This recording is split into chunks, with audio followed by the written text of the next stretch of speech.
शासन में इस देश पर 173 लाख करोड़ का कर्ज देश पर है और प्रति व्यक्ति 1,25,000 रुपया कर्ज है। किसान किस रूप में हर रोज आत्महत्या कर रहे हैं। किसान किसानी को छोड़कर मजदूरी करने के लिए आज बाध्य हो गए इस देश में। यह नरेंद्र मोदी की सरकार की उपलब्धि है। बॉन्ड के माध्यम से इन्होंने किस रूप में देश को लूटा है यह पूरा देश जानता है। अभी 1778 करोड़ भाजपा के द्वारा लोकसभा चुनाव में खर्च हुआ। ये पैसा कहां से आ रहा है? ये लूट के पैसे हैं। सबसे पहले नरेंद्र मोदी जी को इस बात का जवाब देना चाहिए कि जो ट्रंप ने सवाल उठाया है उसके सवाल का क्या जवाब है। नमस्कार, आप देख रहे हैं अब तक बिहार न्यूज। आज हमारे साथ राजद के प्रदेश महासचिव डॉक्टर विनोद प्रसाद यादव जी हैं। सर, सबसे पहले आपको अब तक बिहार न्यूज में स्वागत है। धन्यवाद। सर, राजद वाले और कांग्रेस वाले बिहार को लूटने का काम किए हैं क्या? पीएम नरेंद्र मोदी ने भागलपुर से संबोधन के दौरान बोले हैं कि राजद वाले और कांग्रेस वाले ने बिहार को लूटने का काम किया है। चारा चोर क्या जाने किसानों का दर्द। प्रधानमंत्री की भागलपुर में जो चुनावी सभा थी, उस चुनावी सभा में प्रधानमंत्री ने चुनावी भाषण दिया। क्योंकि बिहार का चुनाव सामने है, प्रधानमंत्री देश के प्रधानमंत्री से ज़्यादा भाजपा के प्रचारक के रूप में, चूंकि आरएसएस के प्रचारक से होकर ही वे देश की भाजपा की राजनीति में आए, गुजरात के मुख्यमंत्री बने और गुजरात के मुख्यमंत्री के बाद देश के प्रधानमंत्री 2014 के लोकसभा चुनाव में हुए।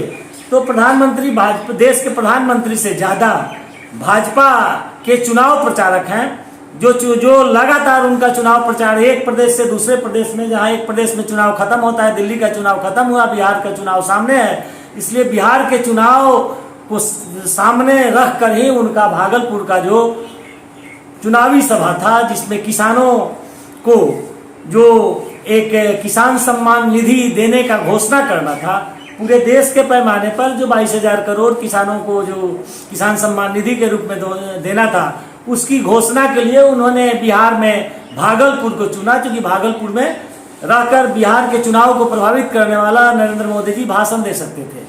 जहां तक किसानों की समस्या का सवाल है, तो किसानों के कितने हमदर्द हैं। इस देश पर 123 लाख करोड़ कर्ज है, प्रति व्यक्ति 1,25,000 कर्ज है। जब देश की सत्ता नरेंद्र मोदी संभाले थे, देश के प्रधानमंत्री 2014 में बने थे, तो इस देश पर मात्र 55 लाख करोड़ कर्ज था। लेकिन आज इनके 10 साल के शासन में इस देश पर 173 लाख करोड़ का कर्ज देश पर है और प्रति व्यक्ति 1,25,000 रुपया कर्ज है। और कर्ज के पैसे से ये लोगों को विभिन्न योजनाओं में रेवड़ी देकर वोट खरीदने का प्रयास कर रहे हैं। अगर किसानों के हित की बात होती तो इनके द्वारा जो 3 काला कानून किसानों के खिलाफ और पूंजीपतियों के पक्ष में लाया गया होता था, जिसे इन्हें किसानों के आंदोलन के कारण वापस लेना पड़ा, इनके द्वारा वैसा काला कानून निश्चित रूप से नहीं लाया गया होता। दूसरी बात, इन्होंने घोषणा किया था कि 2022 तक किसानों की आमदनी हम दूना करेंगे, लेकिन 2022 क्या 2025 आ गया, अभी तक किसानों की आमदनी दूना होने का प्रश्न कहां चला गया, कहीं कोई पता नहीं है। किसान किस रूप में हर रोज आत्महत्या कर रहे हैं। किसान किसानी को छोड़कर मजदूरी करने के लिए आज बाध्य हो गए इस देश में।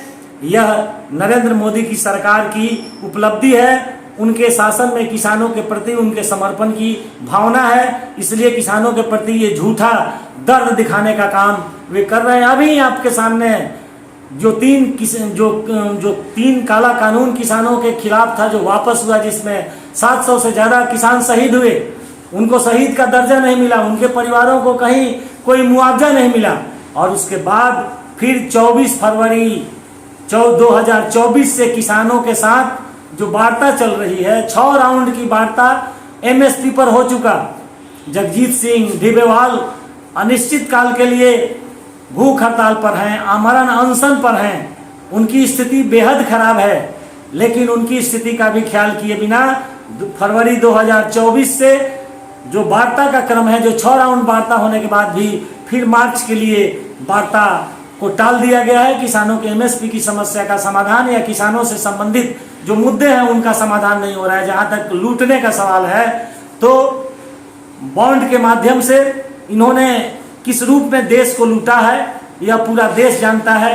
अभी जो इलेक्शन कमीशन ने अपना रिपोर्ट दायर किया है, सबसे ज़्यादा 75% जो खर्च है 1700 कुछ करोड़ रुपए चुनाव में खर्च हो रहे हैं। 1778 करोड़ भाजपा के द्वारा लोकसभा चुनाव में खर्च हुआ। ये पैसा कहाँ से आ रहा है? ये लूट के पैसे हैं। अभी ट्रंप ने एक आरोप लगाया है कि भारत के लोकतांत्रिक प्रक्रिया को आगे बढ़ाने के लिए करोड़ों करोड़ रुपए जो अमेरिका से दिया गया है वो गलत है। तो विदेशी पूंजी का इस देश की लोकतांत्रिक प्रक्रिया में हस्तक्षेप न सिर्फ लोकतंत्र के लिए बल्कि देश की संप्रभुता के लिए बाधक है। सबसे पहले नरेंद्र मोदी जी को इस बात का जवाब देना चाहिए कि जो ट्रंप ने सवाल उठाया है उसके सवाल का क्या जवाब है। इनके मित्र रहे हैं, लेकिन आज जो ट्रंप ने आदेश जारी किया है टैरिफ पर, उस टैरिफ के कारण इस देश के जो किसान हैं, जो मछुआरे हैं, दूध बेचने वाले हैं, उनके जो चावल का उत्पादन कर जो विदेशों में निर्यात होता था, टैरिफ का घटने के चलते अब वो निर्यात रुक जाएगा। किसानों को जो वैश्विक बाजार मिलता था वो बाजार बंद हो जाएगा और छोटे बाजार के कारण किसानों का जो आमदनी है, जो ये चाहे मांस की बात हो, मछली की बात हो, या दूध की बात हो, या चावल की जो सप्लाई की बात हो, उसमें किसानों का आमदनी एक छोटे बाजार के कारण घटेगा। आमदनी दूना होने के बदले उनकी आमदनी अगर आधी हो जाए तो इसमें भी कोई आज आकर मखाना उद्योग की बात इन्होंने किया, मखाना बोर्ड का घोषणा करके मखाना बोर्ड के और 360 दिन में 300 दिन मखाना खाते हैं। इससे जनता को कुछ नहीं लेना देना है। जनता को रोटी से काम, दक्षिण हो या वाम की जहाँ तक बात है, तो जनता की रोटी किस रूप में बाधित हो रही है, किसानों का जो अन्नदाता कहे जाते हैं उनका हक किस रूप में छीना जा रहा है, उनके लागत को देखते हुए, चूंकि अन्न का दाम बढ़ाने से महंगाई बढ़ेगी और देश में जन आक्रोश बढ़ेगा। देश के जन आक्रोश को रोकने के लिए ये मोदी सरकार किसानों के लागत से भी उनका जो उत्पादन का मूल्य होता है उसके कम मूल्य पर चीज़ों को बेचने के लिए किसानों को मजबूर करती है। यही है नरेंद्र मोदी का किसान प्रेम। लूट का जहाँ तक सवाल है तो दिल्ली में क्या हुआ था किसानों के? कब नरेंद्र मोदी क्या बोलते हैं? 2015 के चुनाव में नरेंद्र मोदी ने नीतीश कुमार के डीएनए पर सवाल उठाया था, क्योंकि नीतीश कुमार उनके विरोध में थे।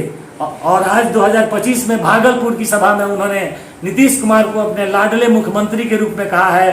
तो नरेंद्र मोदी के वक्तव्य का कहीं कोई मतलब नहीं है। उनके वक्तव्य अपने हिसाब से होते हैं। नरेंद्र मोदी के द्वारा कभी नीतीश कुमार के डीएनए पर, बिहार की प्रतिष्ठा पर सवाल उठा दिया जाना और फिर आज जब चुनाव आया है तो नीतीश कुमार का समर्थन के लिए लाडले मुख्यमंत्री कह देना, इससे समझा जा सकता है कि नरेंद्र मोदी का क्या चाल चरित्र और चेहरा है, किस आधार पर उनकी राजनीति चल रही है। झूठ की खेती करने वाले नरेंद्र मोदी हैं।